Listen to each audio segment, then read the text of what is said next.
Iran और America के दरमियान जारी जंग में अमेरिका को एक ऐसा नुकसान उठाना पड़ा है जो सिर्फ माली नहीं बल्कि उसकी इंटेलिजेंस, निगरानी और जंगी सलाहियत के लिए भी बड़ा धचका समझा जा रहा है। ताजा रिपोर्ट्स के मुताबिक अमेरिका ने ईरान जंग के दौरान कम से कम 9 MQ-9 रीपर ड्रोन्स खो दिए हैं। यह तादाद अमेरिकी रीपर ड्रोन फ्लीट का तकरीबन 25% है, जबकि इन ड्रोन्स की मजमूई मालियत का अंदाजा $1.3 अरब से ज्यादा लगाया गया है। लेकिन यहां एक अहम बात समझना जरूरी है, यह तमाम 45 ड्रोन्स लाजिमन ईरान ने मार गिराए हों, ऐसा कहना दुरुस्त नहीं होगा। रिपोर्ट के मुताबिक कुछ रिपर्स ईरानी फजाई दिफा की कार्रवाइयों में तबाह हुए हैं, जबकि कुछ हादसात या कम्युनिकेशन लिंक के मसाइल के बायस भी जाए हुए हैं। लेकिन दूसरी तरफ जो माहिरीन हैं वो ये भी कहते हैं कि क्योंकि मौजूदा वक्त में जो कशीदगी है वो ईरान के साथ चल रही है, ईरान और अमेरिका में एक तरह से ठनी हुई है और पिछले कुछ दिनों से आप देखिए 2 बड़ी जंगें हुई। एक इजराइल और ईरान के जरिए जंग हुई जिसमें अमेरिका पसे-पुश्त इजराइल की मदद कर रहा था। दूसरी जो जंग हुई वो ईरान और अमेरिका के दरमियान हुई और अमेरिका इसमें सामने से एक तरह से ईरान पर वार कर रहा था। यानी इन दोनों जंगों में अमेरिका एक तरह से शामिल था और ये दोनों जंगें ईरान के साथ थी। ऐसे में जो मौजूदा कशीदगी है वो ईरान के साथ है और अमेरिका का इतना बड़ा जो दिफाई नुकसान हुआ है या असलहे का नुकसान हुआ है या रीपर ड्रोन्स 45 रीपर ड्रोन्स अगर तबाह हुए हैं तो जाहिर सी बात है कि मौजूदा में कशीदगी ईरान के साथ है। ये तमाम के तमाम जो ड्रोन अमेरिका के तबाह हुए हैं ये ईरान ने किए हैं। यानी ईरान ने अमेरिका का बहुत बड़ा नुकसान किया है, अमेरिका को बहुत बड़ा झटका लगा है। अमेरिका के कीमती जो 45 रीपर ड्रोन है वो ईरान ने एक तरह से तबाह बर्बाद कर दिए हैं, क्योंकि रीपर आम ड्रोन नहीं है। यह अमेरिका का एक अहम निगरानी और मुसल्लह हमलों के लिए इस्तेमाल होने वाला ड्रोन है। यह तवील वक्त तक फजा में रहकर निगरानी कर सकता है, अहदाफ की निशानदही कर सकता है और जरूरत पड़ने पर गाइडेड हथियार भी इस्तेमाल कर सकता है। ईरान जंग के दौरान इन ड्रोन्स को खासतौर पर अबनाए हुर्मुज और मशरिक़ वस्ता के हसास इलाकों में निगरानी और टारगेटिंग के लिए इस्तेमाल किया गया।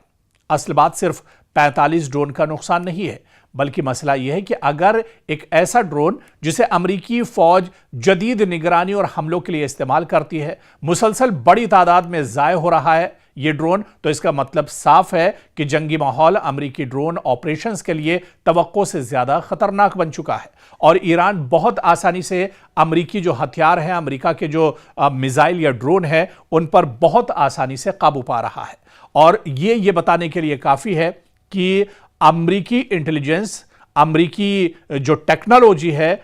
उस पर ईरान कहीं ना कहीं एक तरह से हावी है और अमेरिकी असलहा और गोला बारूद, अमेरिका के मिसाइल और ड्रोन को ईरान आसानी से टारगेट कर रहा है, क्योंकि 45 रीपर ड्रोन्स का मार गिराया जाना यह बताता है कि अमेरिका दरअसल बहुत बुरी तरह से इस जंग में फंसा हुआ है और अमेरिका को बड़े पैमाने पर माली नुकसान यहां पर उठाना पड़ रहा है। हालांकि माहिरीन ये भी कहते हैं कि ये अमेरिका के लिए ज़रूर नुकसान है, लेकिन इससे भी बड़ा नुकसान दरअसल उन ममालिक के लिए भी है जिन्होंने अमेरिका से आने वाले दिनों में यानी मुस्तकबिल में रीपर ड्रोन को लेकर कोई सौदा किया है, कोई डील की है। अब वो ममालिक भी दरअसल रीपर की कारकर्दगी पर नज़र जमाए हुए थे और जिस तरह से 45 रीपर ड्रोन तबाह हुए हैं इस जंग में, ऐसे में आने वाले दिनों में अमेरिका को एक झटका यह भी लगेगा कि जिन जिन ममालिक से डील हुई है वो अपनी डील एक तरह से वापस भी कर सकते हैं। तो एक तरफ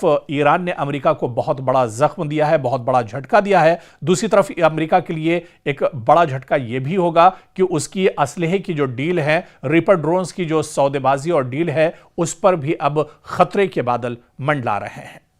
मशरिक़ वस्ता में अमेरिका बहुत बुरी तरह से फंस चुका है, बल्कि मौजूदा वक्त में आप देखिए कि जंग तो नहीं चल रही है लेकिन कशीदगी लगातार बरकरार है।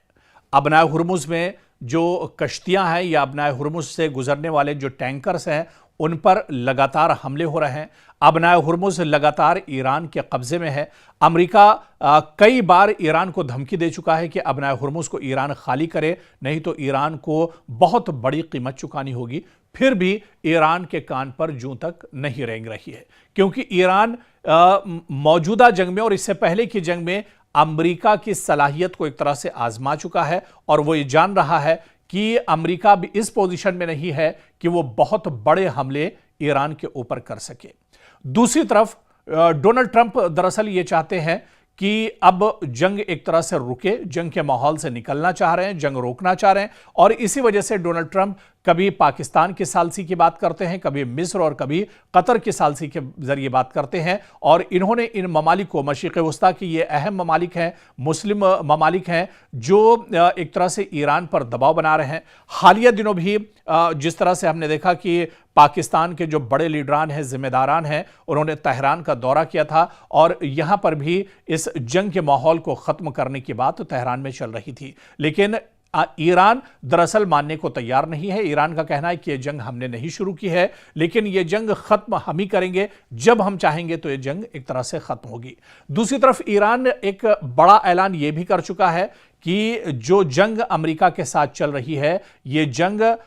डोनाल्ड ट्रंप का इक़्तिदार में रहते हुए, यानी जब तक उनका टेन्योर रहेगा तब तक वो ये जंग ईरान लड़ता रहेगा, ताकि अमेरिका के इसके बाद आने वाली जो सरकारें हैं, जो लीडर्स और जो रहनुमा हैं, वो ये जान सकें कि ईरान से पंगा लेना इतना आसान नहीं है, बल्कि दूसरी जो सरकारें डोनाल्ड ट्रंप के जाने के बाद आएंगी, वो ये सोचने पर मजबूर हो जाएं कि ईरान से इस तरह की लड़ाई अब दोबारा न छेड़ी जाए। तो इसी वजह से ईरान चाहता है कि यह जंग लंबी चले और ईरान साल 2029 तक, क्योंकि साल 2029 तक डोनाल्ड ट्रंप अमेरिका के सदर हैं और डोनाल्ड ट्रंप जब तक इख्तिदार में रहेंगे तब तक ईरान ये जंग लड़ना चाह रहा है। हालांकि दूसरी तरफ डोनाल्ड ट्रंप बहुत डरे हुए हैं। डोनाल्ड ट्रंप के डर की जो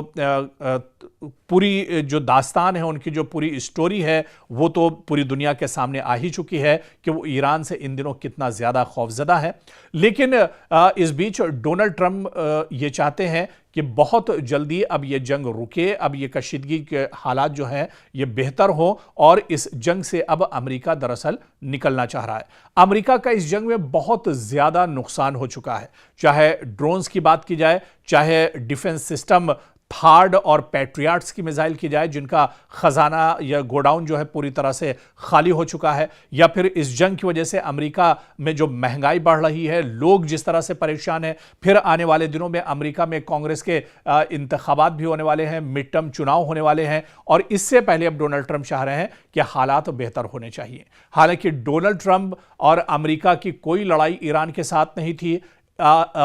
ये पूरी लड़ाई दरअसल इजराइल की थी, जो अमेरिका के सर पर आ गई। यानी बैठे बिठाए एक तरह से अमेरिका को इस लड़ाई में कूदना पड़ा, और उसका नतीजा ये हुआ कि आज अमेरिका एक तरह से पछता रहा है। डोनाल्ड ट्रंप परेशानियों के दौर से गुजर रहे हैं और अब वो चाह रहे हैं कि जंग का सिलसिला यहां पर थमना चाहिए। लेकिन क्या अमेरिका की तरह ईरान भी सोच रहा है कि या ईरान भी अब इस जंग से निकलना चाह रहा है? क्योंकि ताली सिर्फ एक हाथ से नहीं बजेगी। जब तक ईरान भी अब इस पर तैयार नहीं होगा तब तक यह जंग नहीं रुकेगी। ऐसे में आने वाले दिनों मशरिक़ वस्ता के हालात क्या कुछ होंगे, ईरान और अमेरिका की कशीदगी कहां तक जा सकती है, या फिर इस कशीदगी में अब एक ठहराव नजर आ रहा है। आने वाले चंद दिनों में यह तस्वीर दूध का दूध और पानी का पानी होगी, और यह तस्वीर एक तरह से बिल्कुल वाज़ेह हो जाएगी।